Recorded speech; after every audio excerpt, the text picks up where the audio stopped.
dans cette nuit de Washington et d'Amérique, puisque toutes les grandes agglomérations du pays sont encore mobilisées. Derek Chauvin, l'homme que l'on voit écraser le cou de George Floyd sur ces images qui ont fait le tour du monde, est désormais inculpé, vous l'avez dit, pour meurtre au second degré et non plus au troisième degré, comme c'était le cas initialement.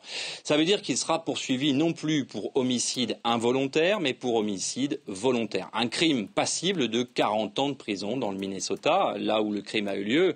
Mais il y a une nuance importante qu'il faut souligner. Même si la famille de George Floyd, comme vous l'avez dit, s'est félicitée de cette requalification par le procureur, la rue de Minneapolis, elle, réclame massivement une inculpation pour meurtre au premier degré. Il s'agirait alors d'un meurtre avec préméditation passible de la peine de mort dans de nombreux États, mais pas dans le Minnesota. De leur côté, les 3 autres policiers présents sont désormais inculpés, eux aussi, même si le procureur n'a pas signifié le chef d'inculpation, il ne l'a pas décrit. Donc pour répondre à votre question, oui, ces nouvelles sont de nature à atténuer la colère de la rue et plus globalement de la communauté afro-américaine. Mais ce que l'on constate aussi, c'est que ce mouvement est désormais national et devient peu à peu un mouvement global d'opposition à Donald Trump. Il n'est donc absolument pas sûr que les mesures prises par les magistrats en charge de l'enquête freinent le mouvement.